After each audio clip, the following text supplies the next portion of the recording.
राहुल गांधी ने लोकसभा में इडियट शब्द बोला, सत्ता पक्ष ने आपत्ति जताई, फिर उन्होंने गृह मंत्री और जंतर मंतर में हुए प्रदर्शन और उस पर सवाल उठाते हुए गृह मंत्री पर सवाल उठाए, सत्ता पक्ष नाराज हो गया, लोकसभा स्थगित हो गई।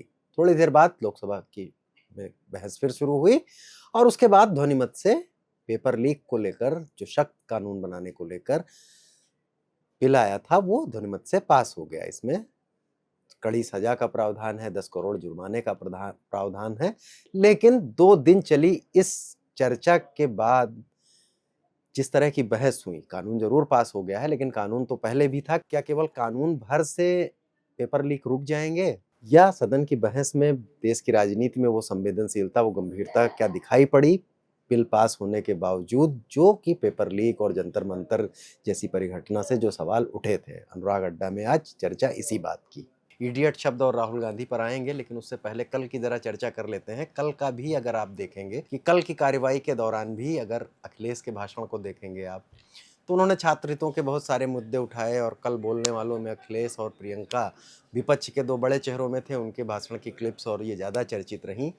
लेकिन अखिलेश का बोलना भी उत्तर प्रदेश के चुनाव के मद्देनज़र ज़्यादा रहा, बल्कि और परीक्षा की पूरी ओवरऑल चिंता पर कि सत्ता पक्ष और विपक्ष, क्योंकि सत्ताएं तो दोनों पक्ष के लोग सरकारों में रह ही चुके हैं और शिक्षा प्रणाली कोई आज से खराब नहीं है। शिक्षा प्रणाली को लेकर सवाल उठते ही रहते हैं। वो बोले, अखिलेश जो बोले, उनके लोगों ने, उनके राजनीतिक समर्थकों ने प्रचार किया उसका। सदन के बाहर जो हुआ उस पर भी बात करेंगे, लेकिन प्रियंका ने जो बोला वो इस बात के इर्द गिर्द घूम कर रह गया कि उन्होंने प्रहलाद जोशी पर आरोप लगाया कि बिल्किस बानो मामले में उन्होंने रेपिस्टों की पैरवी की थी प्रहलाद जोशी ने, और फिर इसमें हल्ला गुल्ला और सदन के बाहर सुर्खियां सब इसी के इर्द गिर्द बनकर रह गई और बहस में फिर वही राजनीतिक आरोप प्रत्यारोप वाला दौर ही दिखा। यानी कि कल की सदन की चर्चा में ऐसी कुछ संवाद जैसा कुछ नहीं दिखा और एक दूसरे पर राजनीतिक बढ़त लेने की कोशिश जेनजी के आंदोलन के बहाने या यही दिखी। क्योंकि आज राहुल गांधी जो कि नेता प्रतिपक्ष भी हैं, नेता प्रतिपक्ष का सदन में बोलना बहुत महत्वपूर्ण होता है, वो बोल रहे थे और पूरे जंतर मंतर के घटनाक्रम, सीजेपी, छात्र और उसको लेकर बोल रहे थे। जब उन्होंने एक समय शुरुआत किया कि छात्र और अंधभक्त में फ़र्क क्या है, अंग्रेजी में बोल रहे थे और उसको बताते हुए उन्होंने 2-3 बार जब इडियट शब्द का इस्तेमाल किया, तब सत्ता पक्ष के लोग ट्रेजरी बेंच से खड़े हो गए और उनका विरोध होने लगा और खड़े होते होते किरण रिजिजू को बोलना पड़ा, जो कि संसदीय कार्य मंत्री हैं, और फिर राजनाथ सिंह भी खड़े हुए। स्पीकर ने उनके इडियट शब्द को राजनाथ सिंह के आग्रह पर कहा कि इसको सदन की कार्यवाही से निकाल देंगे।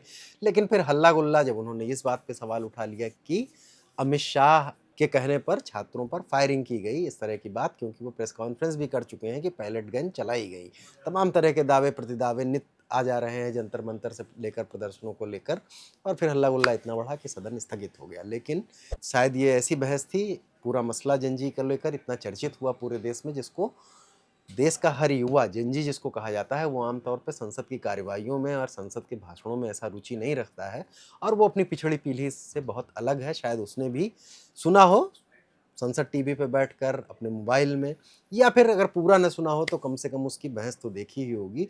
और इस बहस का लब्बो लुआब ये नज़र आ रहा है कि ये बहस बिल, मतदान, संसदीय तरीका, ये सब तो ठीक है, लेकिन इसमें कहीं भी सत्ता पक्ष और विपक्ष दोनों में शिक्षा प्रणाली, परीक्षा लीक को लेकर बहुत गंभीरता दिखी हो, ऐसा तो बिल्कुल नहीं दिखता है। ना तो उस भाषा में बात थी। सत्ता पक्ष की जिम्मेदारी इसलिए भी होती है कि सदन चलाने में संसदीय कार्य मंत्री को, विपक्ष को थोड़ा एडजस्ट करना ही होता है। लेकिन क्या सरकार भी इसको लेकर इतनी गंभीर है? प्रधानमंत्री जी और गृह मंत्री जी तो इस पूरी बहस के दौरान नहीं दिखे। क्या उन्हें इस बहस को नहीं सुनना चाहिए था कि यहाँ पर बैठकर क्या बोल रहे हैं सांसद? और उनके प्रधानमंत्री तो सदन में किसी भी समय हस्तक्षेप कर सकते हैं, उसमें क्या उन्हें लग रहा है और क्या सुझाव हैं? विपक्ष के भी सुझाव हैं। प्रहलाद जोशी पर राजनीतिक हमला करने से प्रियंका गांधी के भाषण में कुछ अच्छी बातें भी थीं, लेकिन बिल्किस बानो और रेपिस्ट का मुद्दा उठा लेने से क्या वो सारी बातें उसी के इर्द गिर्द जो एक खबरें निकलती हैं, जो चर्चाएं होती हैं, जो कि बहुत सारे लोग करते हैं, पत्रकार, अकादमिक जगत के लोग, वो उसी के इर्द गिर्द नहीं रह गई? अखिलेश यादव भी क्या उत्तर प्रदेश के चुनाव पर नज़र नहीं रखे रह गए? निशिकांत दुबे बार बार खड़े हुए और बाद में उन्होंने जब प्रहलाद जोशी पर आरोप लगाने के मसले पर विपक्ष खड़ा हुआ तो उनके नेहरू के बारे में बोलने पे हुआ तो उन्होंने कहा कि वो ऑथेंटिकेट कर देंगे, किताबें ले आएँगे और नेहरू अय्याश थे वगैरह जैसी बातें होने लगीं। और परीक्षा लीक को लेकर जो कि एक बड़ी कानून बना देने से क्या होगा, कानून तो पहले भी था, सख्त कानून उसकी दिशा में पहला कदम है, लेकिन मुख्य बात तो यही थी कि एनटीए, बहुत सारी चर्चाएँ हो रही हैं जो देश के शिक्षाविद कर रहे हैं कि नीट एग्ज़ाम को जो एक्सा बनाया गया, क्या उसका कोई लाभ हो रहा है? ख़ासतौर से दक्षिण के सांसद अभी संसद में भी बोलेंगे, संसद से बाहर वो कह चुके हैं कि परीक्षाएँ पहले जैसी होती थी, सरकारें इस बात पर क्यों अड़ी हैं? और ये कोई भाजपा सरकार की बात नहीं है पहले से ही कि एक जैसी परीक्षा हो। क्या इससे परीक्षा लीक और इस तरह की चीज़ें ज़्यादा बढ़ी हैं? पहले कुछ बड़े मेडिकल कॉलेज, प्रतिष्ठित मेडिकल कॉलेज अपने लेवल पे कराते थे तो ज़्यादा ठीक था। हो सकता है नीट भी कराई जाए, ये भी इम्तिहान ठीक हो, इसमें ज़्यादा अच्छी व्यवस्था हो जाती हो। एनटीए का पूरा ढाँचा है, उसमें कौन से लोग केवल कॉन्ट्रैक्ट पे काम करते हैं, कितने लोग सरकार की जवाबदेही है, उसकी कार्यप्रणाली क्या है? सदन में अब तक जो कुछ भी आपने सुना होगा वो तो बहुत अच्छे से, मतलब आपको समझ में नहीं आया होगा, ज़्यादा से ज़्यादा आरोप समझ में आए होंगे कि एनटीए तो कॉन्ट्रैक्ट के लोगों की जगह है और यहीं से पेपर लीक होते हैं।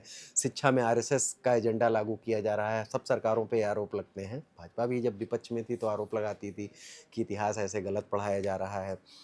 लेकिन इस पर लेकर अभी तक ये चर्चा उस स्तर पर कि उसके क्या पेच हैं, कैसे पर्चे लीक होते हैं, कौन लोग संरक्षण देते हैं, और राजनीतिक दलों में कम से कम इतनी मिनिमम बेशक सहमति बननी चाहिए कि इससे बचा जाए और कोई ऐसी बड़ी बात ना हो। तो परीक्षा लीक कहाँ-कहाँ से कैसे-कैसे, जो परीक्षा लीक की जाँचों की अगर हम सरकारी पक्ष ही पढ़ लें, तो बड़ा विचित्र लगता है कि किन-किन लोगों ने पेपर लीक कराया था। लेकिन चाहे विपक्ष की बात हो, अखिलेश का हो, राहुल का हो या प्रियंका का हो, उसमें राजनीतिक हमले की बात ज़्यादा नज़र आई। जंतर मंतर का प्रदर्शन पर जो छात्रों का आक्रोश था, उसका सब पार्टियां राजनीतिक लाभ लेने की कोशिश कर रही हैं, सरकार उसको काउंटर करने की कोशिश कर रही है। तो वो भी मसला विपक्ष ने भी उसको राजनीति के इर्द-गिर्द ही उलझा दिया। प्रधानमंत्री और गृह मंत्री सदन में मौजूद नहीं है। ये कहना कि शिक्षा मंत्री तो बैठे हुए हैं, ये संसदीय तर्क हो सकता है, लेकिन क्या अगर जिस मसले पर प्रधानमंत्री ने भी रात के 12 बजे के बाद इंस्टा पर एक सेल्फी मोड में रील बनाकर जिस तरह से छात्रों को एश्योर करने की कोशिश की थी और इतने बड़े मुद्दे पर चर्चा हो रही थी, तो क्या प्रधानमंत्री को भी सदन में मौजूद नहीं रहना चाहिए था और उसमें एक भी सांसद जो कुछ कह रहा है उसे सुनना भी नहीं चाहिए था? देश में बहुत सारे महत्वपूर्ण काम हैं, कई बार प्रधानमंत्री सदन की कार्यवाहियों में नहीं बैठ पाते हैं, लेकिन फिलहाल जिस तरह से ये मसला पूरे देश में गर्म था, क्या इससे भी ज़्यादा क्या ही महत्वपूर्ण काम रहा होगा?